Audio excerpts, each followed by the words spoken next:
Hi, welcome to the channel. My name's Gary. We're in near Beaumont, Texas, zone 9A, and it's my wife. I'm Kelly. It's her YouTube channel. Homeschooling Abridged. I just am uploading right now a video on steam juicing and steam canning some Meyer lemons juice. And today we're going to be looking over the broccoli and the brassicas. This here is asperbrock. These 10 plants here, they're all looking pretty good. And then here's the purple magic. It's pretty. Which one's that one over there? Minuteman, I think it said. Yeah, Minuteman. That's going to be It's cauliflower. Okay. And I'm planting 10 of those. And then I came back over here, and these next 10 here, this is graffiti cauliflower. And over here is the Godzilla broccoli.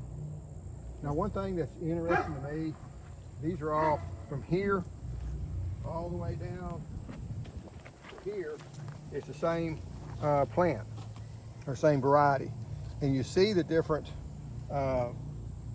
growth patterns of them. They're just so a lot of times. And when I mention that, what was on your side? Flaming Star. Flaming Star. That's your cauliflower also. That's the orange one. Oh, okay, that makes sense. And when you start seeing a different, hadn't started making yet. When you see different sizes of it, there's a lot of things, different things can happen. And why I mentioned that, a lot of times you'll see a YouTuber that come on here and they'll say, "Hey, look at this, I've done this," or on a vlog, "I've done this, and it made this big of a difference."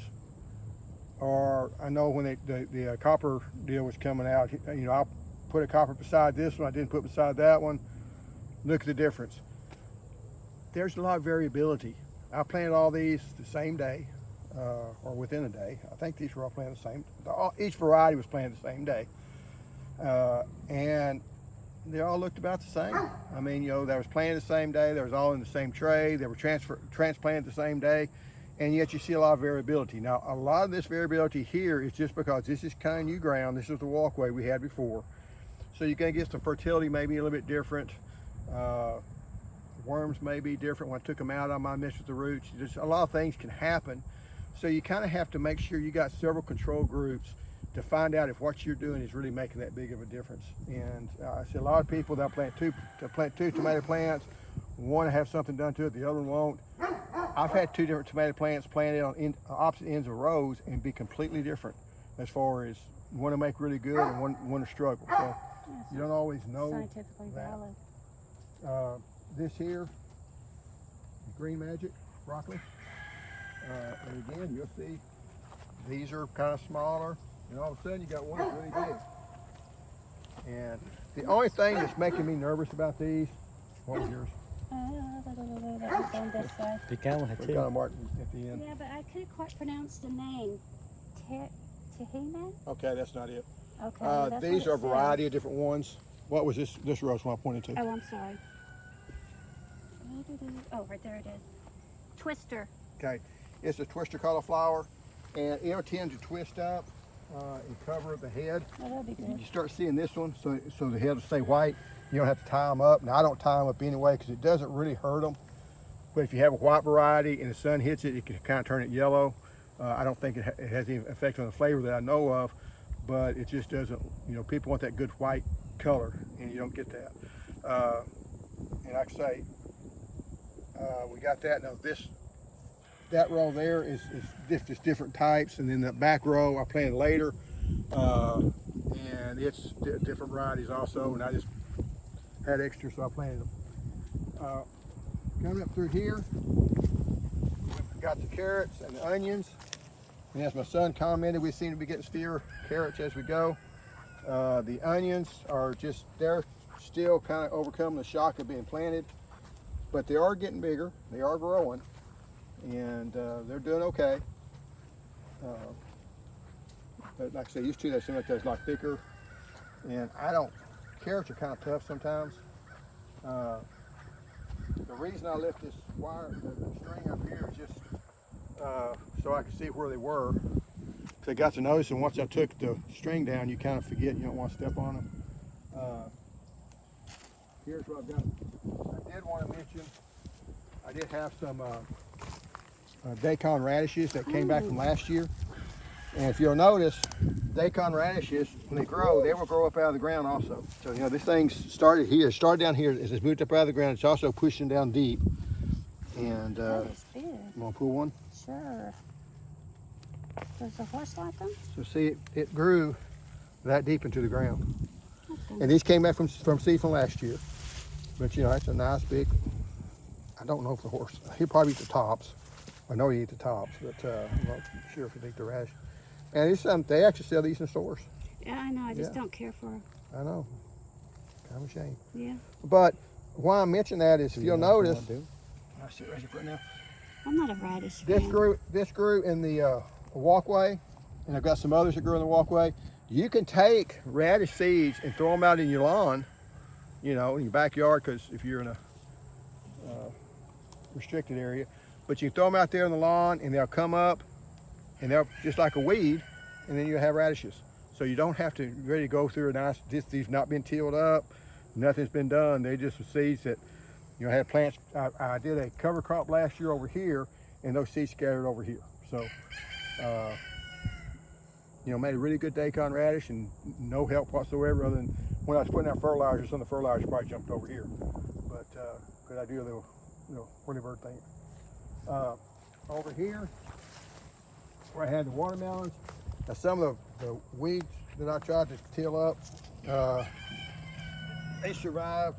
You'll notice it did cut them off, but they did reseed themselves, so that is kind of a problem, but I just need to come up here and rough it up again.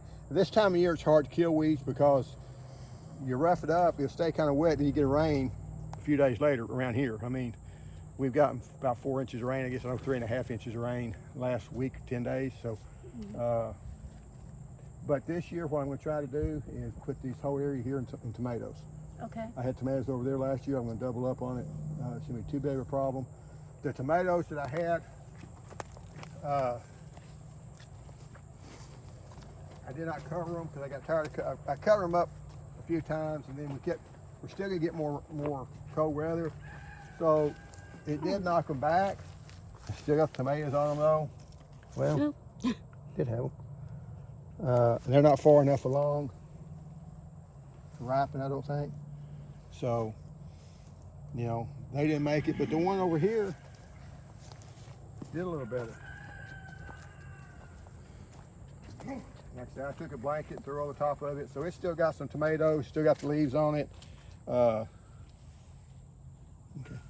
And it did take some damage, but it is kind of funny. Between here and there, there's enough temperature difference. It froze over there and it didn't over here. I did get a little bit of coverage here maybe, but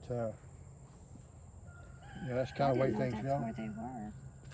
I wondered what you were talking about covering tomatoes the other night. Yeah. There was a little bit And of I guess we covering take a quick deal through the in-ground citrus, since we're here. Okay. Now one thing, if you're kind of new to the channel, I don't try to doctor things up, make everything look really great. As you can tell. A lot of people spend a lot of time, they spend all day to clean up the garden, and then they'll show how they want it to show. But to me, this is the way things are. Over here we got the Mr. Mac. Are those the oranges you can bring in me, Pepper? Yeah. Those are good. I like these. These are good. And this in here is Miho, Satsuma. This one? Yeah. Zizou, I think it's a Zizou, whatever. It begins with an X, so I want to begin with an X, and I never know how to do X's very well. And then we've got the Cara growing here. There's a mushroom growing It's in made, there. it's made a couple. And we'll try, I'm thinking about doing a taste test, but I haven't got that together yet. And the last one I'll show you is over here. And these are all my thornless blackberries. This here's pumpkin. All those are pumpkin. I like pumpkin as the flavor of those really well. You see they got a bit bigger. And this here's the lemonade tree. which I've talked about several times. It makes sweet lemons that you can kind of eat just like you would an orange. It made really well this year. I do think it's going to be kind of biennial though, so we need to get what we want to get Okay. done. It may not get any next year. I wanted to say about making some lemon curd. And then the last thing is this here is a Primark Freedom. It makes bigger berries. It's a little bit more vigorous of a plant overall. You do need to kind of keep the canes cut back. In this case, I'm going to turn this cane over here so it won't be hitting us all the time. And, you know, I was showing that one that had some berries. I don't think he's ever going to make it, but and when they make like this, I've said in the last one, just you can cut them back to here because they'll still make on the rest of the cane next year. Because this is the first year canes, primal canes, because the way blackberries make is the first year they put out what they call primal cane, and it'll grow up. It won't fruit except for certain varieties will fruit just a little bit in the fall, and then the next spring they'll fruit all up and down those they'll call them a floor canes the next year because F for fruit. So they'll fruit and then they'll die. Like this is here, it produced fruit this year and then it died. So you can cut that back, cut it off. It's not going to come back. And then this is all that grew from this year. So, and I guess that's what we got for today. I will give, I guess, also if you see this is a plum tree. It's putting out some blooms. They seem to do that every year. And that's nothing to worry about. You're still gonna have plenty of blooms for next year because last year it bloomed a lot more than this. And then next spring it still had enough blooms. It had a really good fruit set. It's just the diseases took it over. So if you see a few little blooms like that, it's nothing to worry about. I got a feeling that's gonna do it every year. That's a very low chill plum tree. It's a Gulf Rose, and it's got really good flavor if we can get it to ever produce. Because what happens is we got a lot of disease problems around here, a lot of brown rot. So it finally made this year, but you know, as far as putting on fruit, but then the brown rot got it. So anyway, I'm not going to keep competing with the roosters. Thanks for watching. See you next time.